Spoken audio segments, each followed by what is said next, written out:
Will you find more of our coverage, but also a link where you can fill out the form yourself.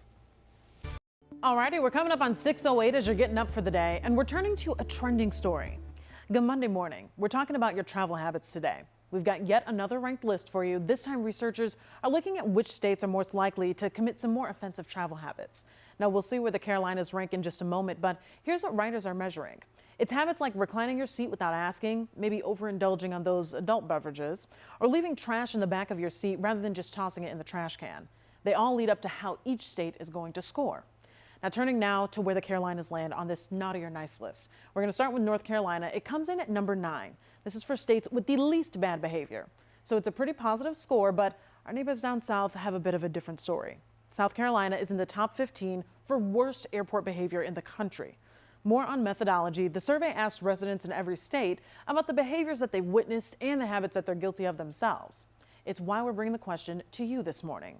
What is your travel pet peeve? And it doesn't have to be for catching flights either. Think about the things people do during road trips, maybe public transit. Make sure you text in your top travel grievances at 704-329-3600.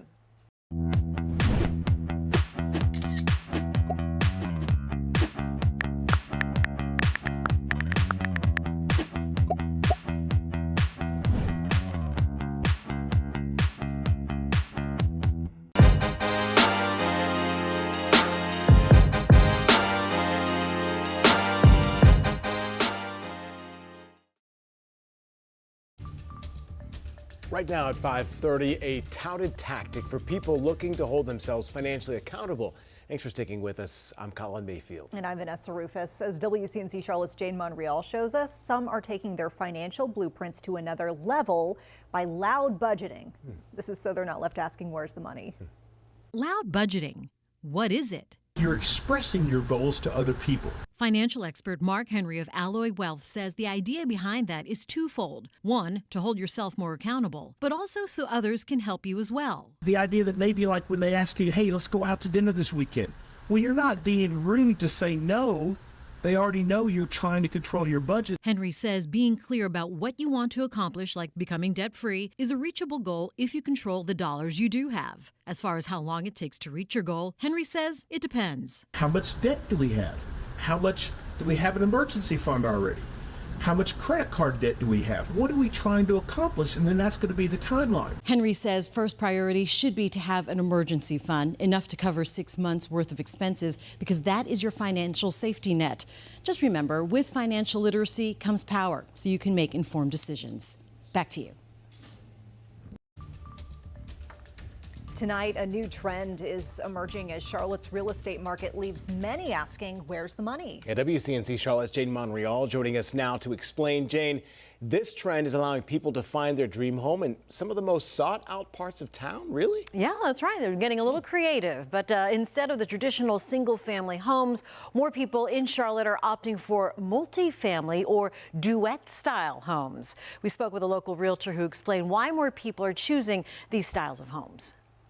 A typical duet style is you to kind of get into a place in town where prices are just kind of skyrocketing, and we're finding it harder and harder and harder to kind of relocate people here as the city grows. As you move further away from the city, Torigno says she's seeing more people purchasing large acres of land. And maybe have a few houses for, people down the road or in-laws or whatever that may be. She believes the pandemic could be the driving force behind this trend. I think lifestyles have changed, honestly, after COVID, and what work looks like has changed, right? Like a lot of the big banks went back and people work from home a couple of days a week. And I think as COVID kind of changed that for a lot of people, they've kind of reevaluated where they want to be, what that looks like for them. So for anyone looking for a home in the Charlotte area, Torigno says it's important to have a knowledgeable realtor who understands the market and can help you figure out your options. So that might include a duet home. Living with the in-laws, Colin. Yes. Hey. Or hey, you better like your neighbor, right? Either way. Right. Maybe the in-laws would be a better pick. That'd be a better choice. Thanks, Jane. Storms are on the horizon. Stay weather aware with WCNC Charlotte. From heat waves to hurricanes. It's going to be hot, it's going to be humid, a lot more storms and a lot more wind on the way. WCNC Charlotte keeps you informed. We also have those rain chances increasing as well. Oh my God. gosh, you can see it rotating. Stay ahead of the storm. Some winds even 80 miles per hour. When it comes to weather, knowledge is your best defense. See the difference only on WCNC Charlotte. At 5:30, we appreciate you sticking with us. I'm Colin Mayfield. And I'm Vanessa Rufus. You know, this horrific situation that we talked about with Gio. It's just one of many drownings in recent weeks. And WCNC's Anna King is joining us as some instructors are now seeking solutions to stop this trend. Anna. That's right. I'm here at the Big Blue Swim School here in Concord, and instructors told me they chose this location because of the influx of people moving to the area to be next to the water, but say so many people have not taken swim lessons. And instructors here, as well as those in the area, say that scary moment can happen to anyone, but there are steps you can take to hopefully prevent it. Doesn't matter if they're 6, 16, 26. Everybody is at risk for drowning. It's a matter of life or death.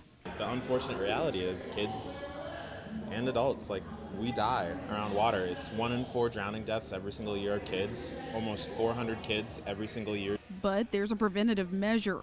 Big Blue Swim School just opened their doors in Concord, and they say the location was a no-brainer. Why do people move to North Carolina? Because we've got beautiful lakes and beautiful lake houses. And they want their kids to grow up at the lake swimming, but if we don't know how to swim, it's kind of a big problem. This week alone, they have had a whopping 2,500 lessons scheduled, when the typical number is 600. Swim instructors across the state say these lessons provide a level of training that attendees can then use outside of class to prevent these incidents. It's life-changing, life-saving. It's a life skill that you have. Parents are going to be around the water. Children are going to be around in the water for their whole lives. Because when those scary incidents occur, they can look different. Struggling, dipping under the water, submerging, of course, waving their arms in the air. And sometimes undetectable. I've seen other kids get 6 inches too deep in water, their feet don't touch anymore, and they just slip under the surface. And instructors here told me for anyone going around the water to make sure there is someone watching the swimmer, and also let any lifeguards or instructors know if your child struggles with swimming. For now, here live in Concord, Anna King, WCNC Charlotte. And I mean, from what I've seen, you can start kids super young, super early on those swim lessons. As soon as instructors are willing to do so. Indeed. Anna, thank you so much. And we want to mention that safety can start with picking the right swimsuit color as well. In case you missed that verify piece, you can actually check that out right now on WCNC.com. You can look for it under our featured section. Time now to connect the dots. When we make the news make sense, it's the first official day of summer, and this year we are celebrating sooner than usual. The last time the summer solstice was this early, George Washington was president. Let's connect the dots.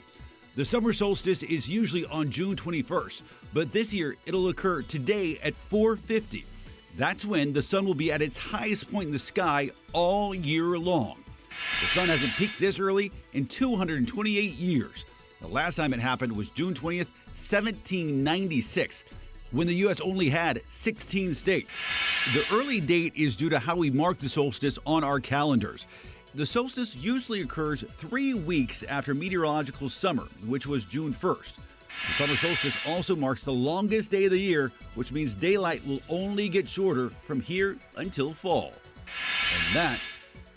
Go to the forecast. I've already seen you post it, Brad. It seems like that air you can wear is moving in from the coast already. Yeah. Oh, Myrtle Beach right now, the dew point is 80 degrees, Colin.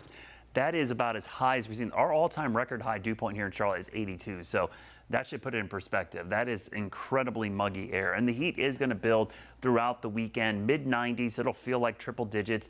As you mentioned, the air you can wear, that's part of the thing. It's not only the temperature going up, but the dew point. The dew point is the absolute best measure of how much moisture is in the air. It's not relative to the temperature, so it doesn't fluctuate. It gets to a certain level, pretty much stays there. The relative humidity goes up and down throughout the day based on the temperature. So it fluctuates quite a bit. The air you can wear, or that dew point temperature, is definitely going to tell you what it feels like.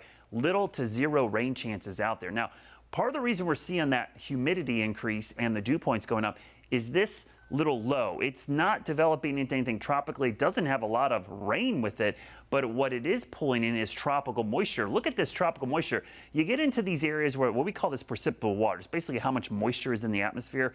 You see those like a kind of salmon shades there and kind of the reds. That is straight out of the tropics. And you can see it moving into the low country of South Carolina, eastern North Carolina. But notice by Sunday and Monday, that starts getting close to Charlotte and the Sandhills. Very, very nasty air. But middle of the week, maybe a brief drying out.